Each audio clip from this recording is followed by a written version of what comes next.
Good morning. Happy Monday. Happy Monday. This is the 4th day of April. This is the 66th episode of season 3 of the Be Your Own Hero show. HERO is an acronym. It means helping everyone reaps optimism. In other words, helping others helps you. It's a reciprocal action. I'm your host. I'm sekouwrites. I'm a professional creative, which means I'm an author, journalist, playwright, jewelry maker, bunch of other things. And I'm also the creator of what we're now calling the Hero Ministry Movement. And that's my effort to uplift and inspire people in general, and specifically the unhoused community. So thanks for joining me here on my show. And you can check me out here Monday through Friday, 9:45 a.m. Eastern Time, 8:45 a.m. Central, which is where I am now, or 7:45 a.m. Mountain. All right, if this show provides any value, please like, please comment, most of all, please share. And quick disclaimer, I'm not a personal trainer, nor am I a financial advisor. So do your own due diligence. Take what I say with a grain of salt. And let's get into it. All right, so Hero Ministry Movement news. Today is Run Streak Day 308. 308, I'm in the 300s. And over the weekend, I ran with Fleet Feet. So just a reminder, I really started my running journey by myself. And then I got introduced to Black Men Run, and that's when it got serious. My running journey got serious. Black Men Run introduced me to Fleet Feet, which I didn't realize is a national chain of sneaker stores. Not only are they a national chain of sneaker stores, they also have a very rich involvement in the community, and they have activities. So Fleet Feet of Brentwood is doing half marathon and marathon training. They're doing this program where they are training you to run a half marathon and a full marathon. There's also all kinds of ancillary benefits. And so what we've been doing, those of us who are in the program, is running every Saturday together. The rest of the schedule is self-actualized. You read the list and do what it says do, or not, depending upon you. And then on Saturdays we run together. So anyway, I just wanted to introduce you virtually to the group. I typically run with the group. It's divided by time. So you decide what time you want to run the marathon in, what time you want to run the half marathon in, and then you run with that group. So my group is the 2:15 group. And this is us. That means 2 hours and 15 minutes to run a half marathon. Yeah, that's enough about that. So this is the 2:15 group. And here we are. This is us this past Saturday. You'll see me in my brand new fresh leggings. I just started dressing like a runner as of, I think, this week. So there I am in the front. And that's Antoine in the middle. You've heard me talk about him a lot. He's wearing the blue vest and the blue hat, black leggings, and orange laces on the sneakers. So he is the pacer for the group. And so his job is to run exactly at a 2 hour and 15-minute pace. And we kind of, cue off of him. So anyway, big group, lots of fun. We're developing a camaraderie with each other. It's pretty cool. So anyway, that was this past Saturday. And that is the evolution of the half marathon training. By the way, people keep asking me, so what half marathon are you training for? I didn't think about it that way. I thought about it in terms of the fact that here is half marathon training available to me. I should take advantage of it. I wasn't thinking I'm trying to get ready for a specific race. However, they just announced on Saturday that the half marathon / marathon is coming up in a couple weeks this month. And I was like, wow, it's right here. So maybe I will register. I haven't yet, but maybe I will register for the one that everyone else in the program is training for. Everyone else in the program is training for the half marathon here in Nashville called the Rock and Roll. Yeah, the Rock and Roll Marathon. So I might register for that. In the meantime, I've just been enjoying the training and the process. So that's the update on my run streak. Okay, so before I move on to the envelope challenge, let me shout out the people who are in the chat. Shout out to Gladys, I see you. Shout out to Tim, I see you. And shout out to Margaretta. Thanks for tuning in live. I appreciate it, folks. Okay, so envelope challenge. I got my dice. Let's go. Let's roll the dice. 6.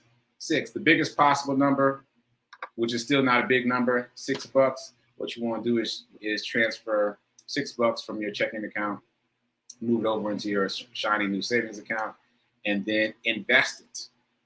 Add it up, invest it. Add it up, invest it. And I've got more to talk about that in just a few moments. So if you're new to the show, what we're doing is called an envelope challenge. Well, really, it's my version of an envelope challenge. And every day, every weekday, we roll the dice. We take that number, turn it into a dollar amount, and move that amount from our checkings into our savings with the intention of adding that money up and then investing. Because the number one excuse people give for not investing is not having enough money to invest. So this is an easy and fun way to get that money. Okay, so let's move into the morning Zen. As you know, I've been reading the 7-Day Mental Diet again, and I've been talking about it. So recapping a couple things that were impactful to me. The idea of cheerful versus fearful. Asking yourself at any moment, at any point in the day, asking yourself, are you cheerful or are you fearful? Why this is groundbreaking to me is because it eliminates all those other moods, all those other variances, all those other outs you can give yourself. Well, I'm just feeling a little, all those things. It eliminates all that. Are you cheerful? Because if you're not cheerful, then you put all that other stuff in the other category. That really requires you to be a bit more focused about how you're feeling. The idea is to remain in a cheerful state no matter what's going on in your life, no matter what's going on in the world, to shift your energy to being in a cheerful state and make that your new baseline. So that was impactful for me. I hope it was impactful for you. Are you cheerful or are you fearful? Keep that with you and keep pushing yourself to being cheerful. The other thing that resonated to me quite a bit was the writing exercise. And just a reminder, we were to write, life is, fill in the blank, people are, fill in the blank, I am, fill in the blank, and money is, fill in the blank. And this is a way to directly access what your subconscious thinks about those things. Not what you think consciously, but what your subconscious is manifesting in those 4 categories. Because whatever your knee-jerk response was, whatever the first word you wrote down was, that's really a direct line to your subconscious and how you're feeling about those things. And so if any of those words or phrases that you filled in the blank with were negative, then you've got some work to do to shift your thinking and energy around those things. Okay, so moving on to where we are now, I want to read something from the 7-Day Mental Diet that resonated with me. Here we go. Our thoughts are like magnets. This is very important to understand. Pessimistic and negative thoughts will attract more of the same. So the more we dwell on stressful events, the more stressed out our thoughts will become, because those thoughts will attract other similar thoughts. That's really important. And here's another quote I want to read, just a sentence. A singular stressed or anxious thought can attract a whole host of other similar thoughts. I'm going to read it again. A singular, one thought, one stressed or anxious thought can attract a whole host of other similar thoughts. And we know this to be true. One of the ways I know this to be true is in terms of excuses. I learned very early on in my journey of my run streak that when I entertain any excuse for not running, a whole host of others comes in. Like it's like the excuse holds open the door for the rest of the excuses to run in, and they all come running in. They're all running into my head. Well, you don't have to do it because of this, because of that, because of this, because of that. All of them at the same time. So that's the way I've been thinking about it for me, that the excuse holds open the door for the rest of the excuses. And this is the same idea, that negative thoughts are magnetic, just like positive thoughts are magnetic. But we often entertain negative thoughts about what's happening in the world, what's happening in our life. And as soon as we start to entertain those thoughts, more negative thoughts come in. So check yourself. Be very mindful about the thoughts you're thinking by remembering that they are magnetic. Just one negative thought can bring in others. Just one excuse can bring in others. So be careful. Okay, so let's do our affirmation and reminder. Shout out to Simone. Appreciate the cup of coffee. So here is our affirmation. And as I'm pulling up the affirmation, I actually do the reminder first. If you only spend, you'll stay poor. We should all know this by heart by now, right? But it's good reinforcement. If you only spend, you'll stay poor. If you only save, you'll stay middle class.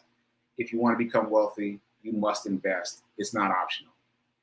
It's not optional. All right, so here's our affirmation. We're going to do it 2 times.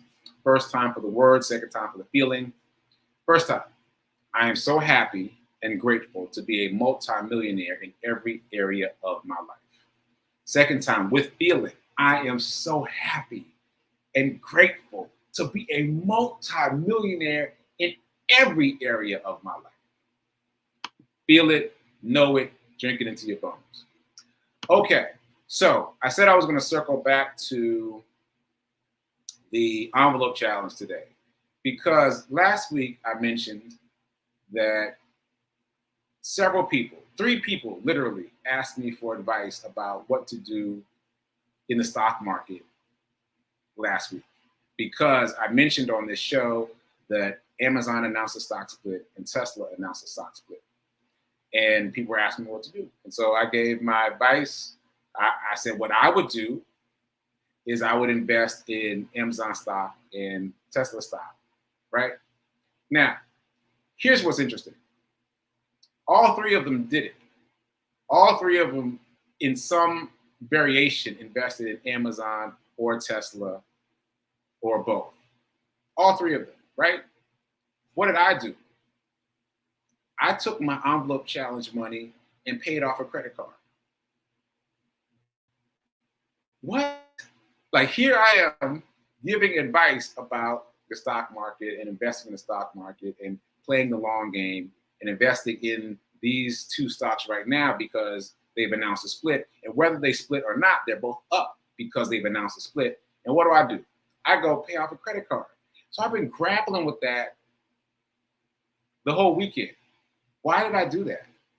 Why did I do that instead of what I was suggesting other people do?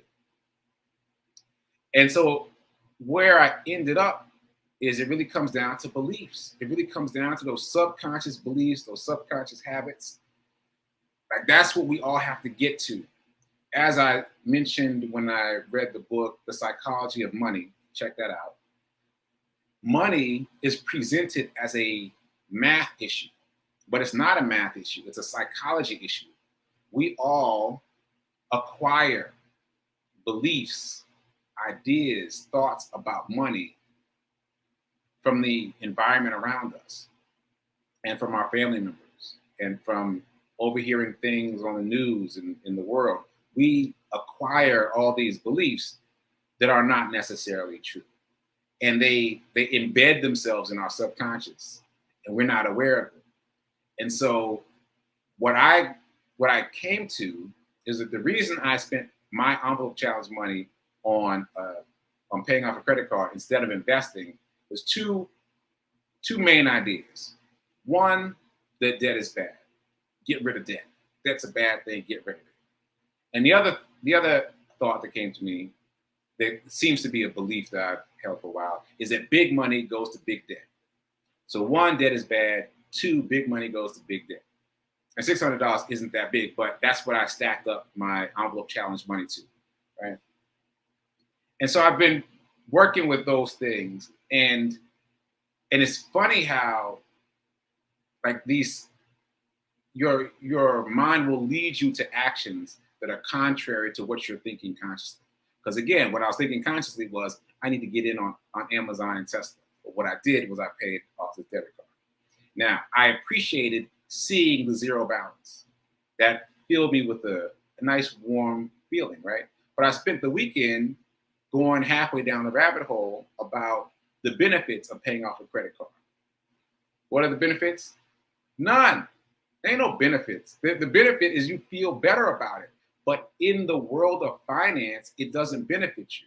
Now, again, don't take my word for it. Go Google it yourself, because that's what I've been doing all weekend. But what I found is that a zero balance essentially stops being reported. There's nothing to report because it's a zero balance. So whatever institution is holding that zero balance stops reporting it to Experian and TransUnion and the credit places, right? Because there's nothing to report. There's no debt. There's no activity. Also, those institutions will move to close your account after a certain amount of time of you holding a zero balance because you're not using the debt. So they'll close the account. Then you don't have that credit card anymore, right? So when we say, I'm obviously including myself in this, when we say that, oh, I paid off the credit card and I feel better about it and I got a zero balance, we're trying to play the game of finance by our rules. But the game of finance has rules that we got to learn and follow. So the better thing to do, I learned, what's better than paying off a credit card is having a balance, having debt, having a balance, and making regular payments. That actually benefits you in terms of your credit rating. But paying it off to a zero balance doesn't benefit you. Feels good, feels great, doesn't benefit you. So there's a couple things for me to work on there. Number one is knowing that you have to use debt as a tool if you want it to serve you. So that goes against the idea that debt is bad. Debt is bad, get rid of it. No, debt is simply a tool. You just have to learn how to use it. Learn how to use it well. All right. And then the other idea was big money goes to big debt. No, because several times in my life, I paid off all my bills, all my debt. And I'm sure you have too. But it did not change my financial life. It did not change my financial life. How about you? Did it change your financial life? My guess is no. So then that's not the answer. Paying off all your debt is not the answer. The answer is investing. So anyway, at some other point during the weekend, somebody sent me $100 on cash for something I did, some freelance work I did. And so I immediately allocated $80, 80% to the stock market, and I kept $20, 20%. So I felt like I was kind of making up for lost time with the $600. And obviously there's two very different amounts, but the idea is invest first because that will change your financial life. And then if that had been a credit card, I could have used the $20 to pay the minimum balance on the credit card, right? But I know that if I keep investing aggressively, there will come a time when my assets, my stock market portfolio can effectively pay for any of my liabilities.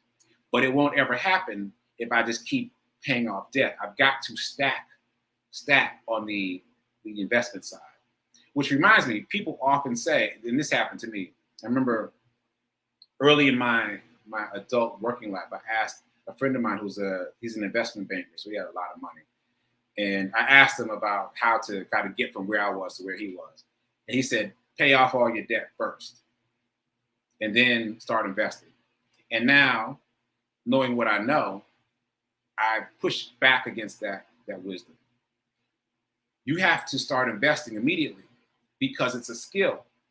Like you have to learn how to invest, where to invest, how to manipulate the markets. Like it's a skill set that you have to learn. If you pay off all your debt and then start trying to figure out how to invest, you're starting from zero. So my advice would be to do both at the same time and spend more money investing than you do paying off debt, because ultimately those assets can pay off your liabilities, but you have to build them up first. So that was a very interesting journey for me this past weekend. All right, so that said, I want to highlight somebody. Today's Monday, so Motivation Monday. And I want to highlight a guy named Anthony O'Neill. Anthony O'Neill was suggested to me when I was on someone else's podcast. Oh, shout out to Regina Smithwick. I was on her podcast, and she suggested that I check him out, Anthony O'Neill. So Anthony O'Neill is a young black man who worked with Dave Ramsey. Dave Ramsey, I've only listened to a couple of times, but he is a well-known financial advisor. So what's interesting about Anthony is that, well, there's a couple of interesting things, but what's most interesting to me is the trajectory. So at some point, I'll tell the whole story. Let's just tell the whole story. So when he went to college, he was introduced to the idea of credit cards. Because those of us who've been to college, we all remember this. You come on campus in your freshman year, and then there's tents set up where they're trying to get you to sign up for credit cards. I did it. And so did Anthony O'Neill. And as soon as he got his credit card, he spent all the money, the full credit limit that they gave him. He bought food for everybody. Oh, and speaking of which, the reason he signed up for the credit card was not for the credit. It was for the 2 free pizzas that they were going to give him if he signed up. So he signed up. They gave him the 2 free pizzas. And then when they gave him the credit, which he didn't think he was going to get, he used it immediately. He bought some stuff for his girlfriend. He bought some more stuff for his girlfriend. He took his friends out to eat and used up the limit immediately. And they gave him more. They increased his limit. He used that up immediately. So very quickly, he got into credit card debt. Eventually, he got kicked out of school, unrelated, and then ended up having to live in his car. His parents were like, nope, you got to figure this out on your own. And so for 6 months, he was living in his car in a Walmart parking lot, just trying to figure out how to get out from under this debt. So I think it's interesting to note that all that happened early in his life, because now he's a multimillionaire. Now he's literally paid 6 figures a year to talk about financial responsibility. And he tells that story about how he ended up in credit card debt so quickly and his effort to get out from under it. So the reason I like big trajectories is it shows us that no matter where you were, you can get there. You can get there. No matter how bad your situation is, you can still get there.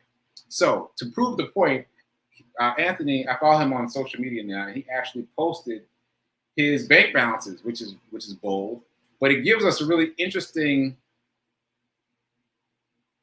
idea about how to allocate your resources. We've talked about that in theory, but here's an actual example. So this is Anthony's checking account. Anthony's checking account is $50,000. So first of all, pause for that. He was like 5 or 6 figures in debt, living in his car in a Walmart parking lot, and now he's got $50,000 in his checking account. That's amazing, but that's not all. So $50,000 in his checking account, $100,000 in his savings account, $50,000 in his kid's savings account. So at this point, I'm not feeling too good about Anthony's breakdown because, as we have already learned on the show, inflation is a slow leak on your savings accounts, right? It's gradually just pulling value out of the money that you've set aside. Matter of fact, I read something this weekend. Oh, can I find that? I read something this weekend that said it shouldn't be called a savings account. It should be called a depletion account. What? A depletion account. Because the value is slowly being depleted. Okay, so before I go off on a tangent talking about that, let's get back to it. So I'm not feeling great about his breakout because I'm like, all right, so you got $200,000 sitting there being depleted in value. But then the next line item is his investments. His investments, $2.2 million. Wow. So the $200,000 that he has in checking and savings is just 10% of his net worth, right? So he's got 90%. He's pushing 90% into his investments, 90% into investing, and only keeping now 10%. And this is coming from someone who was living in his car up to his ears in debt. So again, it shows us the importance of investing consistently, ongoing. That should be your biggest line item, investing over there in your net worth column. That should be your biggest line item. Bigger than your checking account, bigger than your savings account. And that's not typically the way we think about it, right? We think we put a little bit over there, put a little bit over there into the investment market, a little bit over there to the stock market, little drips and drabs. No, we got to inverse it. This is very similar to what I call Shaq theory. Shaq spent, once he learned how to handle money, by the way, I'm going to tell that story too. I think I got time. But once he learned how to handle money, he started investing 75% of his income. Right off the bat, 75%. And now he can literally live off of his investments. He doesn't have to do anything. Like right now, Shaq could not do anything. He could sit around and play video games all day. Not that Shaq would do that. But Shaq could sit around and play video games all day and make more than $27 million a year because of his investments. His investments generate that much revenue. But that's because early on, he had to invest 75%. And Anthony O'Neill apparently has invested 90%. 90%. 90%. That's incredible. So again, that takes me all the way back to my story and how I realized that I've got some cognitive biases I still need to work on in terms of having a lump sum of money and investing it. Invest the lion's share. Invest 50, 75, 80, 90% over there so that it will change your financial life soon come. Anyway, I said I was going to tell the Shaq story. So really quickly, when Shaq first made it into the NBA, he got one of those major checks, right? And he spent his first NBA check in 30 minutes. 30 minutes. It's gone. And thankfully, his family had a banker, like a guy at the bank that was dealing with their family at that point. So the banker called Shaq and said, listen, you got to come to my office first thing Monday. So he comes to the office and the banker says, listen, man, you can't do this. You can't spend all your money at all like that. You can't spend the whole check, especially you can't spend the whole check in 30 minutes. You've got to learn how to play this for the long game. So he got somebody that pulled his coat and told him, listen, you've got to invest. And that wasn't even the 75-25 conversation. That was just the beginning of, listen, you got to set money aside to invest. You must, because most basketball players, football players too, end up broke. I think the statistic is 60 to 70% of the players who had huge salaries end up broke without a penny to their name. So this is how you have to do this. So he learned early on. And then relatively early on, he learned about stock. I'm gonna tell that story too. It's a quick one. So he was at a party and there was a kid at not a party, at a banquet, some high-end thing. And the kid at the table next to him was a Shaq fan and wanted his autograph. And so he played nice with the kid. And the kid's father was very appreciative and said, hey, man, I really appreciate you doing all that for my kid. I want to tell you something. You need to buy Google stock tomorrow. And Shaq was like, wasn't in the stock market, didn't know much about it, but he had been setting money aside because of the banker, his family's banker from a while ago. So he had his people get on it and they invested a little bit of money. His regret to this day is that he didn't invest more. So he didn't put a whole lot on it, is the point, but it made money. And he was like, oh, okay, this makes money, this stock market thing. And so the lion's share of Shaq's money is in the stock market. And that is the investment that generates more than $27 billion per year for him. So all that said, investing, once again, is not optional. If you want to change your financial life, you've got to invest. And you've also got to do battle with your own cognitive biases, with your own beliefs. They're lurking in there, just like they were lurking for me. That made me spend the $600 on zeroing out a credit card rather than investing in Amazon and Tesla, even though I know that that's the play right now. So do your battle, do your research, and grow your future financial self. You got to focus on the future and not the now, because that'll get you there. Okay, so I think I covered the things I wanted to cover. Stay tuned for prayer time coming up at 10:15. Stay tuned for Sit with Rev Melissa at 10:30. I'll be producing that show. And this week, I think we're going to be talking more about cognitive biases and how to push past them. All right, so in the meantime, go invest. If you haven't started the envelope challenge yet, start the envelope challenge and invest your money, because the only thing that's going to change, I shouldn't say the only, but one of the best ways to change your financial life is to invest aggressively. All right, so keep doing, be a hero, be your own financial hero, right? And remember that now is better than perfect. I will see you mañana.